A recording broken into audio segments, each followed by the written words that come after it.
So we're sitting here waiting on IT people to make my presentation come up onto the screen. In the meantime, are there any questions that you guys are dying to ask me? Not yet? Do you know who I am? I'm an acupuncturist.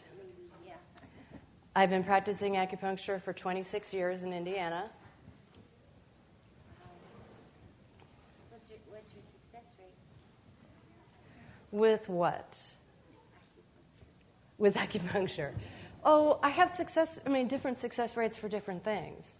So in the last presentation, I was telling the group that one of my areas of research is post-herpetic neuralgia. That's when your shingles goes away after 30 days, but your pain remains. So my success with that is 90 to 95%. That's pretty incredible, ridiculous. But something else like tinnitus, ringing in the ears, not so much, maybe like 10% successful. Wow. If you're going through infertility treatments, combining acupuncture with your IVF, your in vitro fertilization, increases your chances of pregnancy by 50%. So they have different success rates for different things. Yes? Have they measured any success rates for inflammation in the liver using acupuncture? Not that I know of. Inflammation, yes. But specifically liver, not that I know of. That sounds like an opportunity, doesn't it? Okay. So how often do you recommend somebody have acupuncture? For autoimmune disease, I recommend once a month for the rest of your life.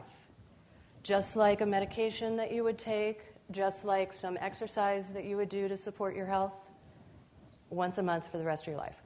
So let's say we don't live around here. How would we find like a legit, not that you're not all legit, but We're not all legit. I don't mean to make that sounded How do you find someone that would be, that you would recommend? Okay. Every acupuncturist in the country who is legit is NCCAOM certified. NCCAOM, National Commission for the Certification of Acupuncture and Oriental Medicine. So anyone who's NCCAOM board certified is good. And they've had 4 years of acupuncture school after college. Chiropractors are also able to do it with much less training.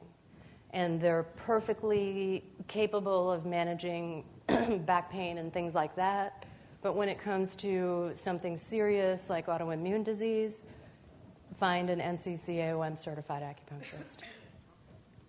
So going once a month, what are you doing? What's happening in your body once a month? Usually when I start to see someone with autoimmune disease, I see them once a week for about a month to knock down any inflammatory flare-up they might be having at the time and to kind of get to know their body. Then the once a month thing just helps to modulate the immune system. We use the word modulate because we're doing many things to the immune system. The acupuncture is increasing white blood cells, but decreasing inflammatory cells, and they're both cells that are a part of the immune system. The immune system takes about 3 weeks to make a new cell, so that's why I say about every 4 weeks. It's just a nice maintenance plan. Yes? So which inflammatory cells are decreased by acupuncture? Cytokines, primarily, a variety of different cytokines. And we'll talk about that a little bit here.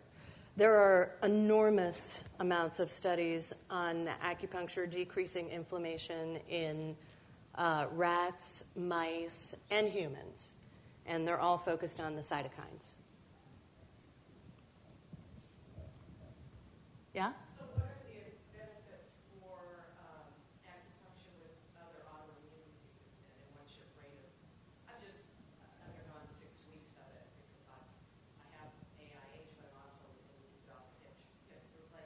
Uh-huh. I'm trying to do that for pain, which is kind of hit or miss. I'm sure resting a lot better, I sleep a lot better. Well, the nice thing about acupuncture is it can treat many different symptoms all at the same time. And with autoimmune disease, you have many different symptoms all at the same time. So acupuncture can support the whole body. We're up now, so let's start moving. What time is it? 2:14. It's okay. We'll make it work. Okay, so we've already talked a little bit about some things. We're going to talk more about autoimmune disease and chronic inflammation and why it's harmful. I'm going to talk a little bit about how we perceive pain, and then we'll talk about how acupuncture reduces pain and inflammation. So, as you know, when you have one autoimmune disease, you probably have another. I have Graves' disease up there in the thyroid. That started about 20 years ago. It almost killed me. I got treated with radioactive iodine, and it was a wonderful thing. Usually when you have one autoimmune disease, another one will pop up. And the other ones that popped up for me was psoriatic arthritis and psoriasis. I don't take medications for the arthritis and the psoriasis because they scare me. When you watch TV and you see these new medications being advertised and they tell you that the side effects are cancer and death, but they'll help your skin look great, to me, the positives don't outweigh the negatives. But anyone knows who has autoimmune disease that it comes in a package deal. You don't get just one. When my joints are flared up, I also get GI difficulty. I've not been diagnosed with Crohn's disease or ulcerative colitis. But I'm telling you, when I'm having a flare-up, I have a lot of problems with my gastrointestinal system. When my flare-up settles down, the GI system settles down. It's a fact.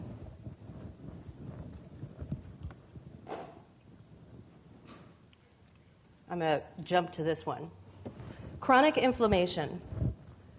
There are so many reasons that inflammation is bad for the body. These are some reasons, but I also want to talk about cancer. In the last 3 years at the oncology conferences that I attend, every year I attend oncology conferences, there's been so much talk about reducing inflammation because inflammation is feeding cancerous tumors. So the whole focus now is on the reducing your inflammation through diet, exercise, acupuncture, herbs, real big push. Everyone needs to reduce their inflammation. It can affect so many parts of the body. And another thing that happens with inflammation and inflammatory chemicals in our body are like speed. So it's as if we have speed going in our system, but we didn't take anything, and it's happening anyway. Knocking down that inflammation relaxes us. Some of that pain and inflammation causes anxiety because of those speed chemicals. Histamine is a part of the inflammatory system. That's one of those chemicals. Taking a Benadryl knocks down that histamine, and that's why it makes us tired, because the histamine makes us hyperactive. I believe Benadryl is one of the best drugs that I have in my medicine cabinet for autoimmune flare-ups. My rheumatologist told me about it. It helps. It doesn't, it's not a miracle, but it really takes the edge off. It takes the edge off that speedy feeling and the inflammation. Of course, I also use acupuncture. All right, now I want to go back to the immune cells. So these are the immune cells. There's so many immune cells. But I have this up here because I want you to see how many of these are connected to inflammation and the inflammatory response. The mast cells, the basophils, the neutrophils. The inflammatory response is the immune system's job.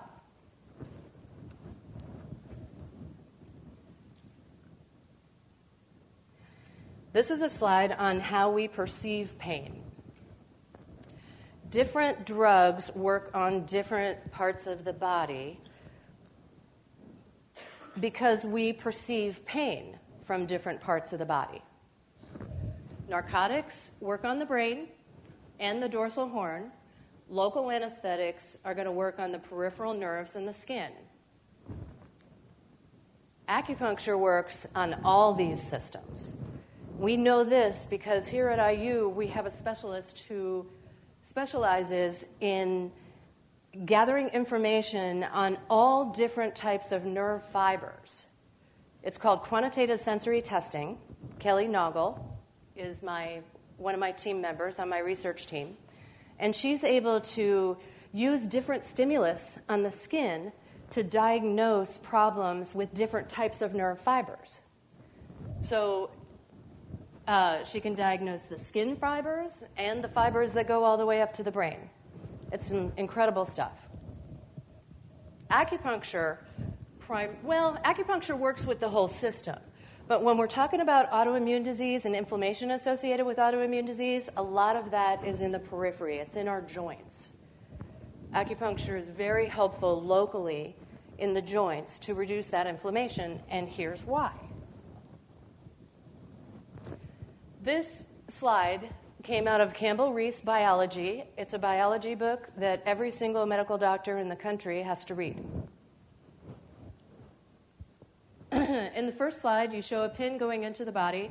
Let's call that an acupuncture needle. If you look at the capillary at the bottom, it's pretty small. When the needle goes into the body, the first thing that happens is that capillary, second slide, or second image, dilates to twice its size. And the reason it dilates to twice its size is because white blood cells that normally fill the capillaries are kind of small, and the capillary is kind of small, and they can only line up one next to the other. But when a needle stick happens and bacteria goes into the skin, the white blood cells need to come to the area to fight the bacteria. White blood cells are twice the size of red blood cells and can't normally fit into the capillaries. So the capillaries have got to open up to twice their size to let the white blood cells come in. When the white blood cells come in, they go and attack the pathogen, and even if you have an acupuncture needle that comes out of a sterile package and goes into your body, it's going to bring a little bit of bacteria. The white blood cells go and attack the bacteria, and there's a whole bunch of other chemicals that come and keep the circulation going, keep the capillaries dilated. Heparin, actually, is one of these chemicals that comes. Keeps the blood flowing. I think that's about enough from this. Oh, no. So this is what happens at the beginning. The capillaries dilate, the blood flows, the white blood cells come. The brain then says, we need to make more white blood cells because white blood cells came to this area. That's part of how the immune system is modulated with the acupuncture. The white blood cells come, then the brain makes more. When the blood flows back up to the heart, out of the tissues back up into the heart, those dilated capillaries are going to suck extra fluid from the surrounding tissue into the vein and take it back up to the heart. So that's how it reduces inflammation in the tissue around the joint. It's simply opening up that blood vessel to let the blood come in, then the blood vessel's big, and it pulls all that surrounding fluid back up to the heart. Does that make sense? It's pretty cool. By the way, if you guys have any questions and you want to interrupt me while I'm talking, please do. It's perfectly fine. Yes? What about, you say inflammation, what about swelling that we have? The swelling is the inflammation. Yeah. That's what it is. And I'm talking about like water retention. water retention. Mm-hmm. Yeah. Even, when people get older and they have edema in their legs, Yeah, that's what I'm talking about. that's still inflammation. That's the body not pulling that fluid back up into the heart. And the reason inflammation causes pain is because our nerves are everywhere. And pain is caused by something touching a nerve. It doesn't matter what it is. In inflammation, it's fluid, just plain fluid that's touching the nerve, not making enough space for that nerve. So there's pain. In a bulging disc, it's totally different. So the disc is the center of the spine. The disc bulges. And if we go back to that other slide, if you look at this slide here, the bulging disc would touch the dorsal horn of the nerve. And that's what causes that pain. And what's funny about these nerves is you can't feel the whole nerve when that bulging disc is touching that nerve. Sometimes you just feel it from here down, but it's actually coming from your back. They're funny nerves. Okay, let's keep going. This is a paper that I put up because I wanted to talk about opioids in our blood cells. There's opioids in macrophages, part of the inflammatory response when the needle goes in. We make opium in our brain, but we also make it in those cells, and we can put it close to where the inflammation is and where the pain is. Acupuncture brings the opioids from the macrophages to that local area. What time is it? 2:25. Cytokines are the most important inflammatory cell that we have, part of the immune system. Some cytokines are pro-inflammatory, some are anti-inflammatory. Acupuncture reduces the pro-inflammatory ones. Reduces the pro-inflammatory ones and increases the anti-inflammatory ones. So it balances all that out. And that's one of the reasons it reduces inflammation. This is a study where they injected carrageenan, which is seaweed, into the hindquarters of a rat, and then they used acupuncture, and that created an inflammatory response and created a lot of inflammation and cytokines, and the acupuncture reduced it. This is my last slide because it talks about our study here at IU. We're looking at stem cells and how they are responsible for the inflammation response and the immune modulation response. So we're using acupuncture to increase stem cells. We call it mobilize because they're made in the brain and the different body parts, but we're using brain stem cells. With electroacupuncture, we can stimulate them and they'll throw them into the peripheral blood system where we can then take blood from somebody, separate out the plasma, put it into a flow cytometry machine, and count all the stem cells. So that's pretty cool. We think that the stem cells are partially responsible for the immune modulation that acupuncture causes. So this is a study this study itself was done here at IU with rats or mice. I can't remember if this is the rat or mice study. Rat, yes. The next one is going to be done on humans. We just submitted it yesterday, so hopefully if we get funding, we'll be able to test this on humans. Now, we have 5 minutes left. I have some acupuncture needles for you guys to look at if you want to. And you can ask me any question you want.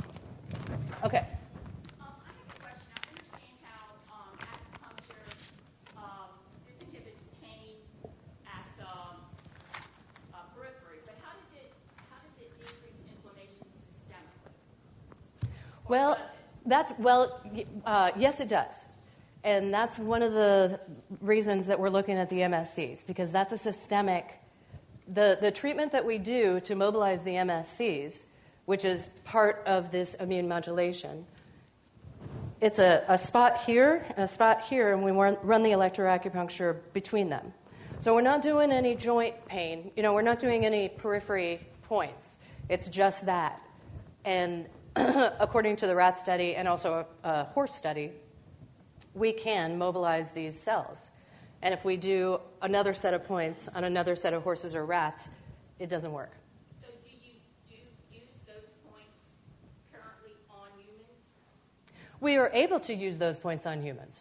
And have you seen a reduction anecdotally on systemic inflammation using those points? I haven't, because I haven't started doing that yet. It's too new. I use different points for systemic inflammation, and I have seen a reduction in systemic inflammation. Here's a good example. Somebody like me, if I have a rheumatoid flare-up, then I know what it feels like, and I know when the whole body's involved. And I feel like I need the pressure taken off. I usually use 2 points in the back of my neck and 2 points in my toes, and most of my pain is hands, feet, knees, elbows. Just those 2 points will get inflammation out of my body, and I know because I'll be urinating a lot for the next 24 hours, and I wake up the next morning feeling a lot better.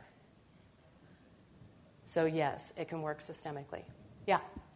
Is there a measure for systemic inflammation? Like, is there a way that somebody can clinically know if you have systemic inflammation? Yeah, by pulling your blood and measuring your cytokines. Okay. Yeah. Yeah. I know that. Well, I think CRP also. Well, C-reactive protein is certainly a measure of full body inflammation. We tend not to measure that in research. I don't know why. Anybody else? Yeah. Does insurance usually cover acupuncture? Now it does. When I first started practicing in Indiana 26 years ago, it didn't. But now pretty much every insurance company covers it unless an organization would write it out of its policy, like IU, actually. For people who work for IU, if they have Anthem covers acupuncture. But it's written out of IU's policy. IU wants it to be covered under the health savings account plan, so they give everybody the health savings account cards, and they use that for their acupuncture. But they were able to save money by writing acupuncture out of the full comprehensive plan. Do you feel like massage is just as helpful?